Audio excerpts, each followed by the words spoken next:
Imagine traveling across the world with your only daughter, thinking it would be the trip of a lifetime. You've paid, you've planned, you've dreamed of these moments together. But instead, you find yourself standing in a foreign city, alone, abandoned, and betrayed. That's what my daughter and her husband did to me. But a month later, life handed them the kind of karma they never saw coming.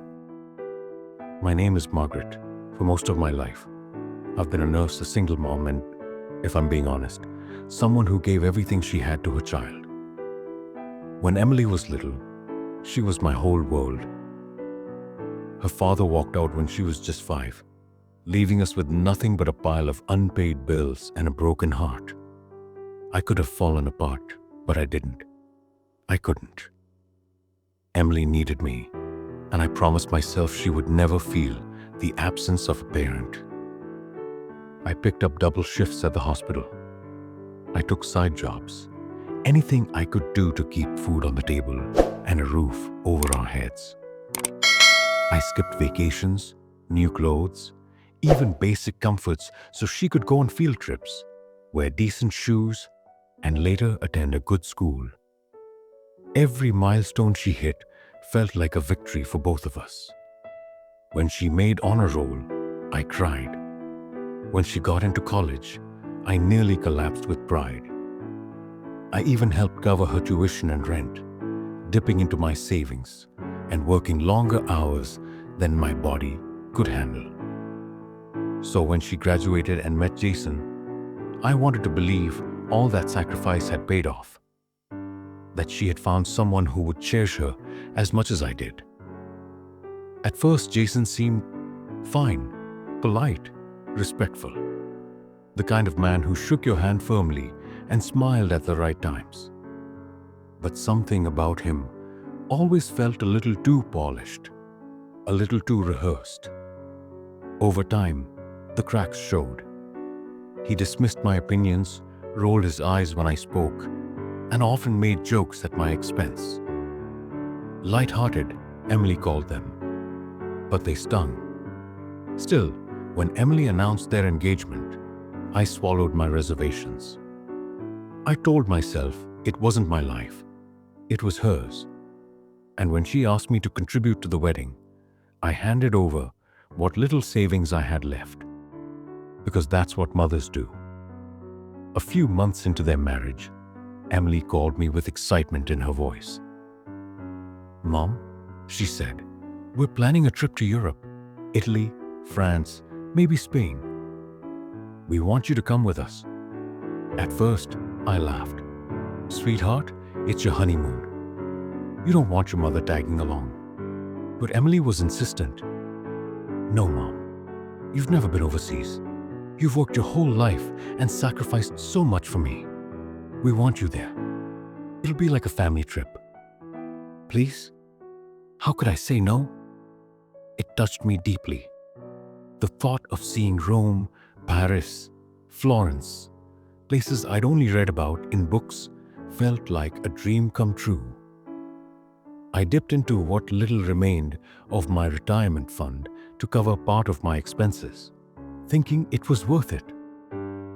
After all, how often do you get invited to travel across the world with your daughter and her new husband? I told myself this was the chance to bond with Emily again, to recapture the closeness we once had before Jason came into the picture. Italy was breathtaking from the moment we landed.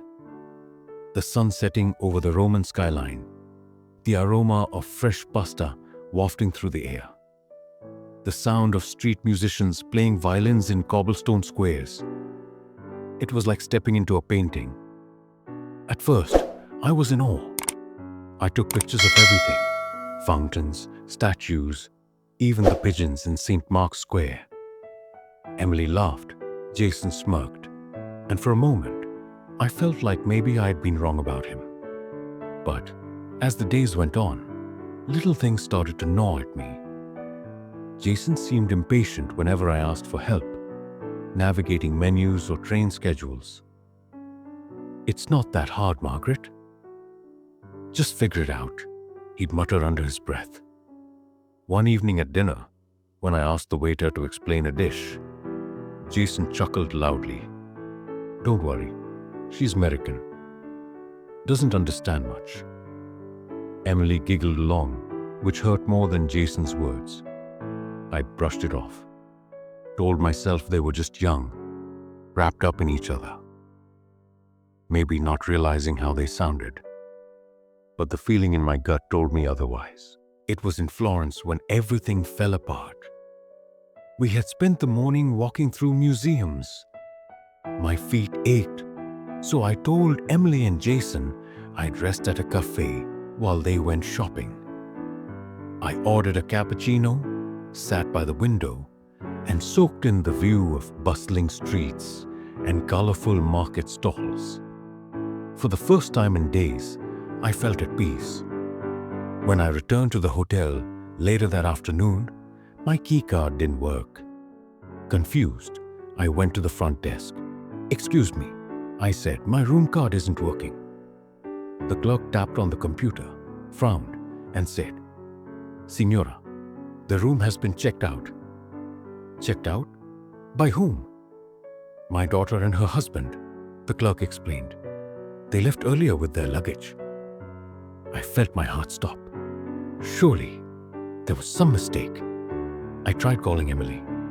Straight to voicemail. Jason too. Nothing. Panic rising, I checked my email. And there it was. A single message from Emily. "Mom, we think it's time for you to be on your own. You'll figure it out. We can't keep babysitting you. This is our trip too. Good luck. Good luck." My legs gave out. I sank into a chair in the lobby, tears burning my eyes. My own daughter had abandoned me in a foreign country. The next few days were the hardest of my life. I had some cash, but not much. Enough for cheap hostels and basic meals. The shock of betrayal weighed heavier than the hunger in my stomach. I wandered through the streets, clutching my bag tightly, trying to make sense of what had just happened. How could Emily do this to me? After everything I had sacrificed? I thought of the nights I stayed awake tending to her fevers. The Christmas mornings, I went without gifts so she could have everything she wanted. The student loans I helped pay. And now, this. I tried contacting friends back home, but time zones made communication difficult. I considered going to the police, but what crime had been committed? Being abandoned by your own child isn't illegal. Eventually, I found my way to the American consulate. They offered advice, connected me with local charities, and even pointed me toward a community center that needed volunteers. At first, I hesitated. Volunteering? In this state? But I had nowhere else to turn, so I showed up. The community center was run by kind locals who welcomed me with open arms. They didn't ask questions, didn't judge. They just put me to work. I helped organize supplies, assisted with health checkups, and even taught basic English to children. My nursing background proved useful, and soon I became a regular fixture. In exchange, they gave me meals and sometimes a bed in one of their spare rooms. It wasn't glamorous, but it was dignified. And slowly, I started to heal. For the first time in years, I wasn't just Emily's mom. I was Margaret, a capable, resilient woman rediscovering her independence. I learned Italian phrases. I made friends. I even attended a small festival where I laughed and danced under twinkling lights. I realized something powerful. My life wasn't over just because my daughter had cast me aside. 1 month later, my phone rang. Somehow, Emily's number still felt like a knife twisting in my chest. I answered. "Mom?" Emily's voice trembled. "We need your help. Please." Her words stumbled out in a rush. Jason had lost his job. Their rent was overdue, credit cards maxed out, the landlord threatening eviction. "Can you send us money?" "Please, Mom, we don't know what to do." I sat in silence, her voice echoing in my ear. This was the same daughter who had typed, "We can't keep babysitting you." "Good luck." I took a deep breath. "Emily," I said, my voice calm. "When you abandoned me in Italy, I figured out how to survive on my own.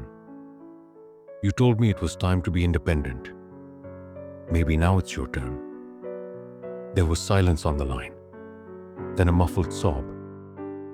"Mom, I'm sorry, but apologies don't erase betrayal." "I hope you figure it out," I said softly, before ending the call. I eventually made my way home with the help of my new friends abroad, but I wasn't the same woman who had left. I had been broken, humiliated, and betrayed, but I had rebuilt myself stronger. I started traveling again, this time on my own terms. I joined local art classes, discovered a love for painting, and even began speaking at community events about resilience and independence. As for Emily and Jason, their marriage crumbled within a year. Friends told me Emily moved back in with Jason's parents, broke and ashamed. She reached out a few times, asking for forgiveness. I listened, but my heart wasn't ready. Some wounds take longer to heal. Looking back, I don't regret what happened. It hurt. God, it hurt. But it also freed me. My daughter thought abandoning me in another country would break me. Instead, it revealed my strength. And when karma finally caught up with her, I didn't need revenge. Life handled that for me. Because sometimes, the best justice is simply walking away. Thank you so much for watching this story till the end. I hope you enjoyed it and maybe even learned something from it. If you'd like to hear more stories like this, full of life lessons, drama, and emotions, make sure to hit that subscribe button and turn on the notification bell so you'll never miss an update. Your support means the world, and it helps me keep bringing you more inspiring and unforgettable stories. Stay tuned, because more amazing stories are on the way.